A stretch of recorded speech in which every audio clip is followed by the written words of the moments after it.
I'm looking through some of okay. Oof, okay. Okay, so let's start with the first question. Can you reuse a condom? No. I would not recommend that. How do you know you can trust your partner if they say they don't have STDs or STIs? Look at their test results. You should never really just trust somebody unless they have some paperwork to back that up. Do you have to bring a parent with you to get tested for STIs and STDs if you're underage? I don't think so. This is a question for a professional, and I don't have the answer. That's a really hard question. What should you do if you were raped and didn't say anything until a year later because you were scared? Can they still go to jail?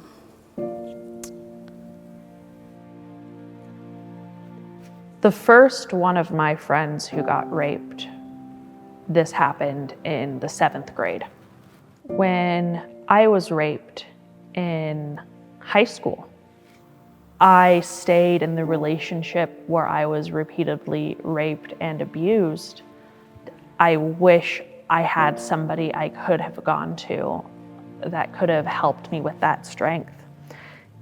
A boyfriend of mine sexually assaulted me, and I didn't know how to talk about it, and I didn't know who to talk about it to.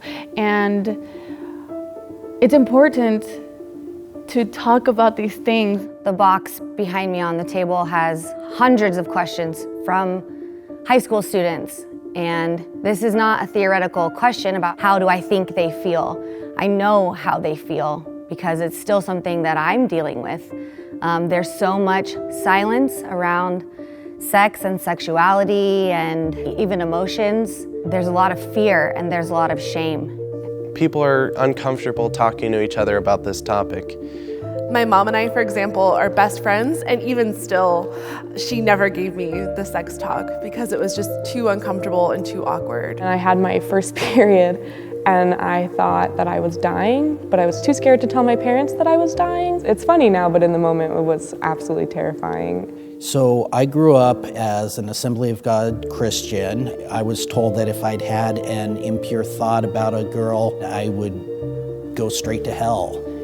It took a long time before I was able to kind of unprogram some of that. Knowing what I know now, there are kids who are both willfully having sex and who are having sex against their will, being sexually exploited, but don't really have the language to express and understand what's happening to them. I wish I would have had more information on healthy dating. I didn't realize what healthy relationships looked like, and I wish I would have gotten a lot more of that when I was in high school. Controlling young people's access to information and trying to control their behavior produces the opposite effect. We know how we can prevent this, but it's still debated as if it's controversial to educate our youth. Education is the key to change.